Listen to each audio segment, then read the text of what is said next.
Bonjour et bienvenue sur ma chaîne YouTube. Aujourd'hui, on va continuer à parler du management et honnêtement, c'est un sujet que j'adore le plus parce que dedans, il y a beaucoup de l'organisation, de la gestion, du contact humain et des questions suivantes. Comment bien gérer vos ressources humaines, comment retenir les meilleurs employés dans vos équipes, vos entreprises et comment aider à vos collaborateurs d'être le plus efficace possible. Je pense que tous les managers se posent les questions comme ça. Et aujourd'hui, on verra un des 4 types de management pour y répondre.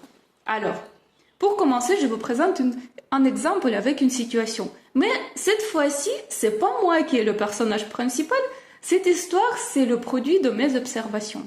Alors, on a travaillé depuis longtemps avec un développeur qui a resté très longtemps sur le même produit, avec le même périmètre et sur les mêmes tâches. En sachant que ce produit est génial, sauf qu'il est trop complexe pour le comprendre rapidement, pour apporter les améliorations et travailler dedans. Et alors, entre-temps, le travail de ce développeur est devenu ennuyant et monotone. Et vous pouvez imaginer que la motivation ne s'explosait pas non plus dans les situations comme ça. Et ça faisait vraiment du mal à voir cette personne triste travailler au quotidien. Et alors, un jour, il vient au boulot et il nous dit: j'ai décidé de prendre la responsabilité sur ce produit pour apporter les améliorations pour moi et pour mes collègues et pour le code. Et alors, il a pris la responsabilité sur le code. Il s'est engagé sur le changement. Il a partagé ses connaissances, son expérience avec ses collègues. Il a organisé son temps, son travail. Il a fourni un énormément de bons résultats. Et au final, qu'est-ce qu'on a observé tout le monde, moi y compris? C'était un énorme changement personnel de ce développeur. Sa motivation commençait à être visible pour tout le monde. Sa volonté d'apporter des améliorations, sa prise de la responsabilité, prise la parole et aussi un énormément bon travail fourni à la fin.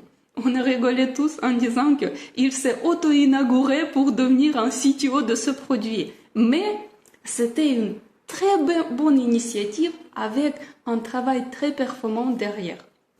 Alors, pourquoi je vous raconte tout ça? Tout simplement parce que le bon travail peut être fourni que par les gens qui sont motivés et qui aiment ce qu'ils font. Et dans cette situation, on a vu la motivation qui était créée, qui était stimulée grâce à la délégation, 4e méthode, type de management. Alors, j'ouvre la parenthèse. On est d'accord que le responsable du produit n'a rien délégué à ce développeur. Mais il n'a rien interdit non plus en voyant tout ce qu'il fait. Et comme on dit, absence du choix, c'est aussi un choix, n'est-ce pas?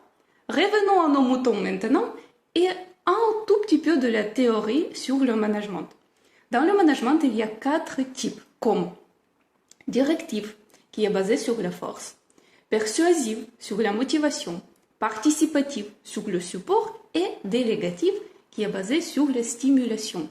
Notre situation montre le 4e type de management délégatif qui était basé sur la stimulation pour notre collaborateur. Alors, le manager, qu'est-ce qu'il peut déléguer? Je vous donne 4 exemples. Premièrement, il peut déléguer la responsabilité sur quelqu'un. C'est comme un proxy management. Imaginons qu'il y a une nouvelle personne qui vient d'arriver dans l'équipe, il peut lui déléguer à son collaborateur la responsabilité sur cette personne. Soit si quelqu'un dans l'équipe a besoin de support, il peut lui déléguer aussi la responsabilité sur lui. Un autre type de délégation, c'est déléguer la responsabilité sur quelque chose, comme les tâches, les solutions, le sujet. 3e type, c'est déléguer le partage d'expérience. Parce que quand on fait apprendre quelqu'un à quelque chose, c'est comme ça on fixe nos propres connaissances et il devient plus solide. Un 4e type de délégation, c'est déléguer l'organisation de quelque chose, comme des réunions, des événements, des processus du travail. Et derrière toutes ces délégations, pour le collaborateur, il y aura les stimules comme enrichissement de ses connaissances et de l'expérience technique, pédagogique, communicative, sociale, collaborative pour lui-même et aussi pour les gens qui sont autour de lui. Et comme le bonus, l'intégration dans l'équipe plus facile pour les gens qui sont autour de lui. 2e stimule, c'est la croissance dans sa carrière. Parce que suite à ça, il va grandir des connaissances et des skills dans le management, présentation, organisation, dans la responsabilité et aussi prise de la parole. Donc, quatrième stimule, ça peut être comme reconnaissance parmi ses collègues et parmi son équipe. Donc, il va grandir son réseau social. Et le quatrième stimule, qui est énormément important, ça va lui permettre de grandir les valeurs de sa personne. C'est grâce à motivation, efficacité et aussi suite à la satisfaction.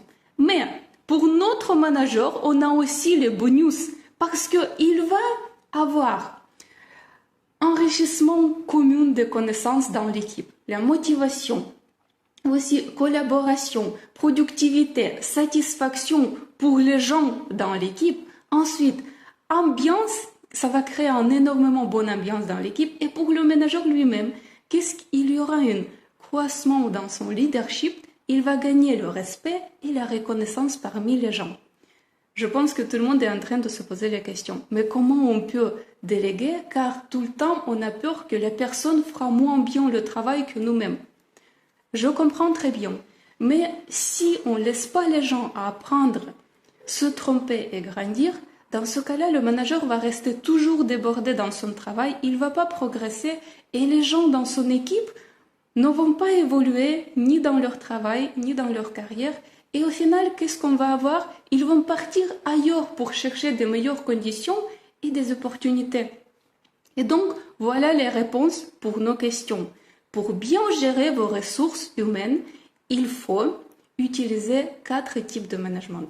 Pour retenir les meilleurs employés dans vos équipes, il faut leur donner la possibilité de grandir chez vous.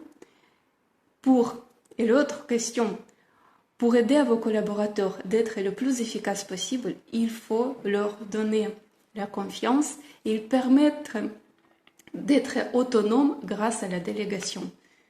Cher manager, je comprends que c'est facile à dire, mais franchement, ça vaut le coup d'essayer parce que derrière, vous auriez tellement beaucoup de bonus pour vous, pour vos équipes, pour vos projets et pour vos entreprises. Alors, je vous souhaite courage dans tout ce travail du management. Je vous remercie pour votre temps d'écouter cette vidéo et je vous dis à bientôt. Ciao!